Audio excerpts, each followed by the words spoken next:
نحمده ونستعينه ونستغفره ونؤمن به ونتوكل عليه ونعوذ بالله من شرور أنفسنا ومن سيئات أعمالنا من يهد الله فلا مضل له ومن يضلل فلا هادي له.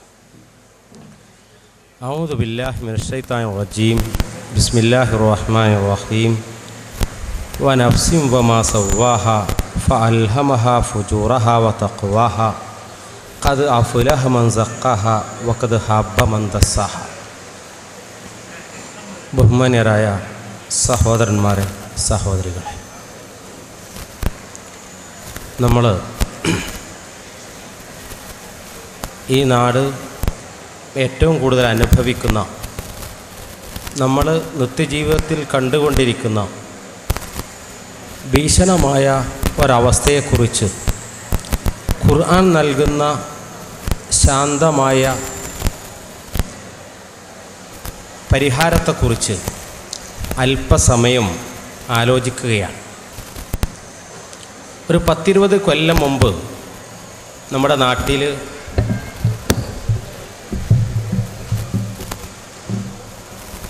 Tension ഒരു രോഗമായിരുന്നില്ല. ഒരുപാട് അസുഖങ്ങൾ ആളുകൾക്കുണ്ടായിരുന്നുവെങ്കിൽ പോലും മാനസികമായൊരു പിരിമുറുക്കം, മെൻ്റൽ ഡിപ്രഷൻ, അതൊരു രോഗമായി ആളുകൾ പൊതുവെ പറയാറുണ്ടായിരുന്നില്ല. ഇന്ന് കേരളത്തിൽ അരിക്കടകളെക്കാൾ കൂടുതൽ ആശുപത്രികളാണ്. ഈ ആശുപത്രികളിലൊക്കെ തന്നെ സൈക്യാട്രി വിഭാഗം സജീവമായാണ്. സൈക്യാട്രി ഇല്ലാത്ത ഹോസ്പിറ്റലുകൾക്ക് ഇന്ന് വേണ്ടത്ര ക്ലച്ച് പിടിക്കാൻ കഴിയില്ല. നമ്മളൊക്കെ പഠിച്ചിരുന്നത് ആരോഗ്യമുള്ള ശരീരത്തിൽ ആരോഗ്യമുള്ള മനസ്സുണ്ടാകുമെന്നായിരുന്നു. ആരോഗ്യം പുഷ്ടിപ്പെടുത്താൻ വേണ്ടി നമ്മുടെ നാട്ടിലൊക്കെ എമ്പാടും ജിമ്മുകളുണ്ട്. എല്ലാ നാട്ടുംപുറങ്ങളിൽ പോലും നല്ല മസിലിൻ്റെ ചിത്രവും കൊടുത്ത് യുവാക്കളെ ആകർഷിപ്പിക്കുന്ന ജിമ്മുകളുണ്ട്, യോഗ കേന്ദ്രങ്ങളുണ്ട്. അതുപോലെ തന്നെ നാട്ടുംപുറങ്ങളിൽ പോലും രാവിലെ എഴുന്നേറ്റാൽ ആരോഗ്യം പുഷ്ടിപ്പെടുത്താൻ വേണ്ടി യുവാക്കളും വൃദ്ധരും കുട്ടികളും സ്ത്രീകളുമൊക്കെ നടത്തമാണ്. ക്ലബ്ബുകളുണ്ട്. അതുപോലെ തന്നെ ബോഡി ബിൽഡിങ്ങിന് വേണ്ടി എന്തൊക്കെ നമ്മുടെ നാട്ടിലുണ്ടോ അതൊക്കെ ഇപ്പോൾ എല്ലായിടത്തുമുണ്ട്. എല്ലാവരും ശ്രദ്ധിക്കുകയും ചെയ്യുന്നുണ്ട്. നല്ല ആരോഗ്യമുള്ള, വിവരമുള്ള, വിദ്യാഭ്യാസമുള്ള മനുഷ്യർ ജീവിതത്തിൽ അവർക്ക് എന്തെങ്കിലും ഒരു ജീവിത പരീക്ഷണം നേരിടുമ്പോൾ ജീവിതത്തിൽ പരാജയപ്പെടുന്ന ദുരന്തം നമ്മൾ കാണുകയും ചെയ്യുന്നു. ജീവിതത്തിൽ അതിസാഹസികമായ പരീക്ഷകൾ പലതും പാസ്സാകുന്ന ആളുകൾ ജീവിതത്തിൻ്റെ അതിസങ്കീർണമായ പരീക്ഷണങ്ങൾ വരുമ്പോൾ പതറിപ്പോകുന്ന രംഗവും കണ്ടുകൊണ്ടിരിക്കുന്നു. ഇതാണ് നമ്മൾ അനുഭവിക്കുന്ന പ്രശ്നം എന്ന് ഞാൻ സൂചിപ്പിച്ചത്. അതാണ് യഥാർത്ഥത്തിൽ ഇന്ന് ലോകത്തിൻ്റെ രോഗവും. അതാണ് ഇതിനെന്താണ് പരിഹാരം എന്ന് ആലോചിക്കുമ്പോൾ നിങ്ങൾ ആലോചിച്ച് നോക്കൂ. ഇത് കഥയില്ലാത്ത കാലമാണ്. അതുകൊണ്ട് തന്നെ ഞാനൊരു കഥ പറഞ്ഞുകൊണ്ട് തുടങ്ങാം. PN ദാസ് അദ്ദേഹത്തിൻ്റെ ഒരു പുസ്തകത്തിൽ ഒരു രാജാവിൻ്റെ കഥ പറയുന്നുണ്ട്. ആഡംബരത്തോടുകൂടും സുഖലോൽപതയോടുമൊക്കെ ജീവിച്ചു കൊണ്ടിരിക്കുമ്പോൾ അദ്ദേഹം തന്നെ കൊട്ടാരത്തിലെ പണ്ഡിതന്മാരെ വിളിച്ചു വരുത്തിക്കൊണ്ട് ചോദിക്കുന്നുണ്ട്, എനിക്ക് എപ്പോഴെങ്കിലും ജീവിതത്തിൽ പ്രയാസം വരുമ്പോൾ, ജീവിതത്തിൽ പ്രതിസന്ധി വരുമ്പോൾ എനിക്ക് രക്ഷപ്പെടാനും മനസ്സിന് സമാധാനം കിട്ടാനുമുള്ള ഒരു ആപ്തവാക്യം നിങ്ങൾ എന്നെ പഠിപ്പിച്ചു തരണം. അപ്പോൾ പണ്ഡിതന്മാർ പല പുസ്തകങ്ങളും പരതി നോക്കി. ആ ആപ്തവാക്യത്തിൻ്റെ ചെറുപ്പം എൻ്റെ മോതിരത്തിൽ കൊണ്ടു നടക്കാൻ കഴിയുന്ന രൂപത്തിലായിരിക്കണം. എപ്പോഴാണോ പ്രശ്നം വരുന്നത്, എപ്പോഴാണോ മാനസികമായി ടെൻഷൻ വരുന്നത്, ആ സമയത്ത് മോതിരത്തിൽ നിന്ന് ഊരി നോക്കിയിട്ട് വായിക്കാൻ പറ്റിയ രൂപത്തിലായിരിക്കണം ആ ആപ്തവാക്യം. അത്രയും ചെറുതായിരിക്കണം. എങ്കിൽ എനിക്കപ്പോൾ ആശ്വാസം കിട്ടുന്നതുമായിരിക്കണം. പലരും പലതും പറഞ്ഞു നോക്കി, ഒന്നും ശരിയാവുന്നില്ല. അവസാനം കൊട്ടാരത്തിലെ ഒരു വൃദ്ധൻ എഴുതി കൊടുക്കുന്ന ഒരു വാചകമുണ്ട്. ആ വാചകം മോതിരത്തിൽ തിരികെ ഇപ്പോൾ വായിക്കാൻ പാടില്ല. എപ്പോഴാണോ ടെൻഷൻ വരുന്നത്, എപ്പോഴാണോ നിങ്ങൾക്ക് ജീവിതം മടുത്തു എന്ന് തോന്നുന്നത്, ഇനി എന്നെ കൊണ്ട് കഴിയില്ല എന്ന് തോന്നുന്നത്, അപ്പോഴേ എടുത്ത് വായിക്കാൻ പാടുള്ളൂ എന്നാണ് നിർദ്ദേശം.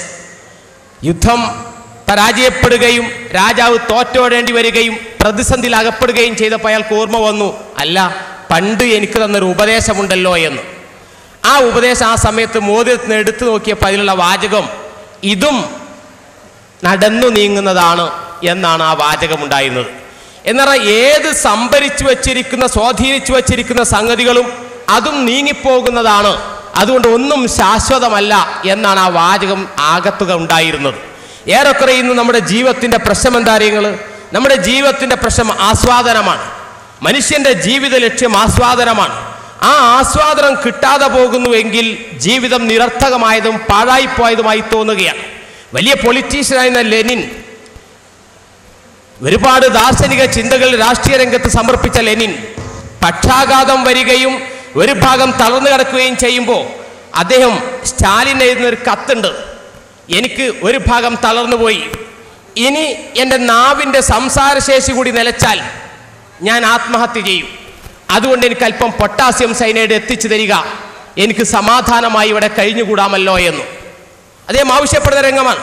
ജീവിതത്തിൽ ഒരുപാട് ദർശനങ്ങൾ സമൂഹത്തിന് സമർപ്പിച്ച മനുഷ്യന് ജീവിതത്തിൽ ചെറിയൊരു പ്രശ്നം വന്നപ്പോഴേക്ക് താങ്ങാൻ കഴിയുന്നില്ല, അതുകൊണ്ട് ആത്മഹത്യ ചെയ്യാനുള്ള പ്രവണതയെക്കുറിച്ച് ആലോചിക്കുന്നു.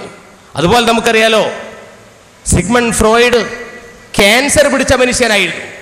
ക്യാൻസർ പിടിച്ചപ്പോൾ അതുവരെ ലോകത്തിനു മുമ്പിൽ ഒരുപാട് ആദർശങ്ങൾ സമർപ്പിച്ച മനുഷ്യന് ജീവിതത്തിൽ സഹിക്കാനാവാത്ത വേദന വന്നപ്പോൾ മോർഫിൻ അതിമാരകമായ രൂപത്തിൽ ശരീരത്തിൽ കുത്തിവെച്ചുകൊണ്ടാണ് സിഗ്മണ്ട് ഫ്രോയിഡ് ആത്മഹത്യ ചെയ്യുന്നത്. സൂചിപ്പിക്കുന്ന കാര്യങ്ങൾ സൂചിപ്പിക്കുന്നത് മനുഷ്യന്റെ മുമ്പിലുള്ള പ്രശ്നം ഇന്ന് കൗമാരം സ്വപ്നം കാണാനുള്ളതും യൗവനം നേടിയെടുക്കാനുള്ളതും വാർദ്ധക്യം സായുജ്യമടയാനുമുള്ളതാണ്. അതുകൊണ്ട് കൗമാരത്തിൽ സ്വപ്നം കാണുകയും യൗവനത്തിൽ അത് നേടിയെടുക്കാനുള്ള വ്യഗ്രതയിൽ വ്യാപൃതരാവുകയും വാർദ്ധക്യത്തിൽ സായുജ്യമടയുകയും ചെയ്യുന്നില്ല എങ്കിൽ ഓരോ ഘട്ടത്തിലും അവർ പരീക്ഷണത്തിൽ പരാജയപ്പെടുന്നു, ജീവിത ലക്ഷ്യത്തിൽ നിന്ന് അകന്നു പോകുന്നു എന്ന തോന്നലുണ്ടാവുകയാണ്. ആ തോന്നലുണ്ടാകുമ്പോൾ യഥാർത്ഥത്തിൽ അവിടെ ലക്ഷ്യങ്ങൾ നേടിയെടുക്കാൻ കഴിയാത്ത ആളുകൾ പരാജയപ്പെട്ടു എന്ന് അവനും സമൂഹത്തിനും തോന്നുകയാണ്. ആ തോന്നുന്നതിൻ്റെ മുമ്പിൽ വിഭവങ്ങൾ ശേഖരിക്കാൻ കഴിയുമ്പോൾ ജീവിതത്തിലെമ്പാടും അവൻ ഉദ്ദേശിച്ച കാര്യങ്ങളൊക്കെ നേടിയെടുക്കാൻ കഴിയുമ്പോൾ അവരതിന് സാധിക്കുന്നു എന്ന തോന്നൽ ഒരു കാലത്തുണ്ടായി. അതുകൊണ്ടാണല്ലോ നിങ്ങൾ ആലോചിച്ച് നോക്കൂ, നമ്മുടെ നാട്ടിലൊക്കെ ഗൾഫിൽ ഇരുമ്പ് കട്ടിൽ 2-3 നിലകളുള്ള ഇരുമ്പ് കട്ടിൽ കിടക്കുന്ന ഒരു തൊഴിലാളി, 20 ആളുകൾ താമസിക്കുന്ന ഒരു ബാച്ചിലർ റൂമിൽ ഒരു ബാത്റൂമിൽ മുട്ട് സഹിച്ച് ക്യൂ നിൽക്കുന്ന ഒരു തൊഴിലാളി ഇവിടെ 4-5 ബെഡ്റൂമുകളുള്ള വീടുണ്ടാക്കും. ഗൾഫിൽ ജീവിക്കുന്ന അത്ര കഷ്ടപ്പെട്ട 20 ആളുകളൊക്കെ റൂമിൽ ജീവിക്കുന്നത്. എന്നിട്ട് ബാത്റൂമിൽ മറ്റവന്റെ പാട്ടൊക്കെ കഴിഞ്ഞ് പുറത്തിറങ്ങി വരുന്നവരെ സഹിച്ചു നിൽക്കുക. ഇവിടെ ആകെ ഒരു ബെഡ്റൂം ഒരു ബാത്റൂം ഉപയോഗിക്കാനേ ആളുകളുള്ളൂ. 4 ബാത്ത് അറ്റാച്ച് റൂമുകൾ അവൻ്റെ വീടിനുണ്ട്. കാരണം വിഭവങ്ങൾ മനുഷ്യന് സൗകര്യങ്ങൾ നൽകുന്നുവെന്നും സമാധാനം നൽകുന്നുവെന്നും തോന്നുകയാണ്. പക്ഷേ നിങ്ങൾ ആലോചിച്ച് നോക്കൂ, നമ്മൾ ഇന്ന് ടെൻഷൻ ആകുന്നത് എൻ്റെ വീട് ചെറുതായത് കൊണ്ടല്ല, അയൽവാസിയുടെ വീട് വലുതായത് കൊണ്ടാ, എൻ്റെ വാഹനം പഴയതായത് കൊണ്ടല്ല, എൻ്റെ സുഹൃത്ത് പുതിയ വാഹനം എടുത്തത് കൊണ്ടാ, എൻ്റെ മകളെ കെട്ടിക്കാത്തത് കൊണ്ടല്ല, അയൽവാസിയുടെ മകളെ കെട്ടിച്ചത് കൊണ്ടാ ടെൻഷൻ. അങ്ങനെ നമ്മൾ ടെൻഷനായി മാറുന്നത്. വിഭവങ്ങൾ ശേഖരിക്കുമ്പോൾ സമാധാനമുണ്ടാകുമെന്ന് തോന്നുന്നിടത്ത് ആ വിഭവങ്ങളുടെ നെട്ടോട്ടമാണ്. ആലോചിച്ച് നോക്കൂ നിങ്ങൾ. അതുകൊണ്ടാണ് നമ്മുടെ മലയാളക്കരയിൽ പ്രത്യേകിച്ചും മുസ്ലിങ്ങൾ പിടിച്ചു നിന്നിരുന്നത് ഗവൺമെൻറ് ജോലി കൊണ്ടും വിദ്യാഭ്യാസം കൊണ്ടും ആയിരുന്നില്ല, ഗൾഫ് പണവും കുലത്തൊഴിലും കച്ചവടവുമായിരുന്നു. ഇതായിരുന്നു നമുക്കുണ്ടായിരുന്നത്. പക്ഷേ 1970 ശേഷം ഗൾഫ് പണം സമൂഹത്തിലേക്ക് ഒഴുകാൻ തുടങ്ങിയപ്പോൾ ഒട്ടനവധി പുരോഗതികൾ നമുക്കുണ്ടായി. ആ പുരോഗതിയോടൊപ്പം ഉണ്ടായ ഒരു വസ്തുത എന്താ അറിയുങ്ങൾ? പണത്തിന് മാന്യത നൽകുന്ന ഒരു കാലഘട്ടം വന്നു, വിഭവങ്ങളുള്ള ഒരു കാലഘട്ടം വന്നു.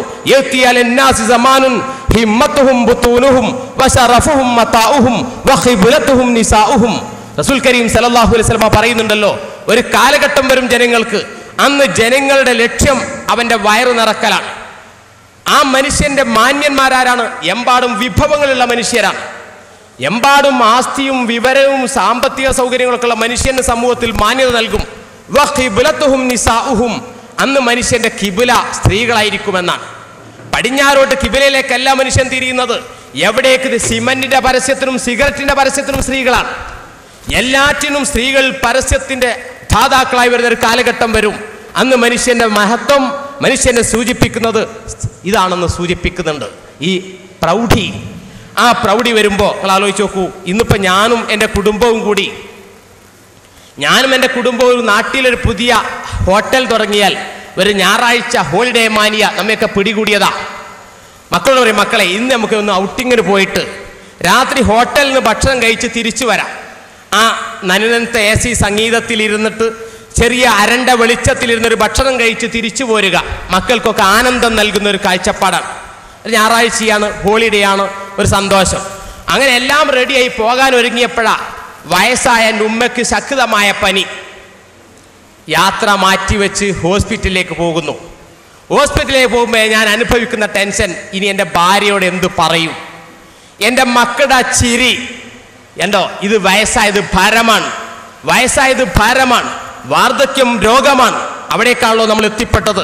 ഞാൻ സൂചിപ്പിക്കുന്ന എന്താ കാര്യങ്ങൾ, അധ്വാനിക്കുകയും വരുമാനമുണ്ടാവുകയും ചെയ്യുന്നവർക്ക് മാന്യത നൽകുന്ന ഒരു കാലഘട്ടത്തിലാണ് നമ്മൾ ജീവിക്കുന്നത്. അത്തരൊരവസ്ഥയിൽ റസൂൽ കരീം സല്ലല്ലാഹു അലൈഹി വസല്ലം ഒരിക്കൽ ചോദിക്കുന്ന ഒരു ചോദ്യമുണ്ട്, ജനങ്ങളെ, ഇദാ ഗദാ അഹദുക്കും ഫീ ഹുല്ലത്തിൻ വറാഹ ഫീ ഹുല്ലത്തിൻ, നിങ്ങൾക്ക് രാവിലെ ഒരു വസ്ത്രം, വൈകുന്നേരം അത് അഴിച്ചു വെച്ച് മറ്റൊരു വസ്ത്രം, ഒരു ഭക്ഷണത്തലിക നിങ്ങളെ മുമ്പിൽ വെച്ച് അത് എടുത്തു മാറ്റുമ്പോഴേക്ക് വിഭവസമൃദ്ധമായ മറ്റൊരു ഭക്ഷണത്തലിക നിങ്ങൾ മുമ്പിൽ കൈ കൊണ്ടുവെക്കുക. അതുപോലെ തന്നെ റസൂലുള്ളാഹി സൂചിപ്പിച്ചു, വസതർതും ബുയൂതകും കമാ തുസ്തറുൽ കഅബ, കഅബയ്ക്ക് വിരിപ്പണിയുന്ന പോലെ അത്ര മേത്തരം വിരിപ്പുകൾ നിങ്ങളെ വീടുകൾക്ക് മറയായി കർട്ടനായി ഉപകരിക്കുന്ന ഒരു കാലഘട്ടം വരിക. കഅബയ്ക്ക് കില്ല അണിയുന്ന പോലെ വിലപിടിപ്പുള്ള വസ്ത്രങ്ങളെ കൊണ്ട്, വിലപിടിപ്പുള്ള കർട്ടനുകളെ കൊണ്ട് നിങ്ങളെ വീടുകൾ അലങ്കരിക്കുന്ന കാലഘട്ടം. ഒരു ഭക്ഷണ തലിക കഴിയുമ്പോഴേക്ക് അടുത്ത തലിക മുമ്പിലേക്ക് വരുന്നു, ഒരു വസ്ത്രം മാറിപ്പോകുമ്പോൾ അടുത്ത വസ്ത്രം നിങ്ങൾക്ക് വരുന്നു. അങ്ങനത്തെ ഒരു കാലഘട്ടം വരുന്നതിനെ കുറിച്ച് നിങ്ങൾക്ക് എന്ത് തോന്നുന്നു? സഹാബത്ത് പറഞ്ഞത് ഏറ്റവും നല്ലൊരു കാലഘട്ടമായിരിക്കും. ഇബാദത്തിന് വേണ്ടി ഞങ്ങൾക്ക് ചടഞ്ഞിരിക്കാമല്ലോ നബി അന്ന്. ചെലവിനെ കുറിച്ച് ആലോചിക്കേണ്ടതില്ലല്ലോ, ജീവിത പ്രാരാബ്ധങ്ങളെ കുറിച്ച് ആലോചിക്കേണ്ടതില്ലല്ലോ, സുഭിക്ഷമായ വിഭവങ്ങൾ ഞങ്ങളുടെ മുമ്പിലുണ്ട്, ഇബാദത്തിന് വേണ്ടി ചടഞ്ഞിരുന്നുകൂടെ എന്ന് ചോദിക്കുമ്പോൾ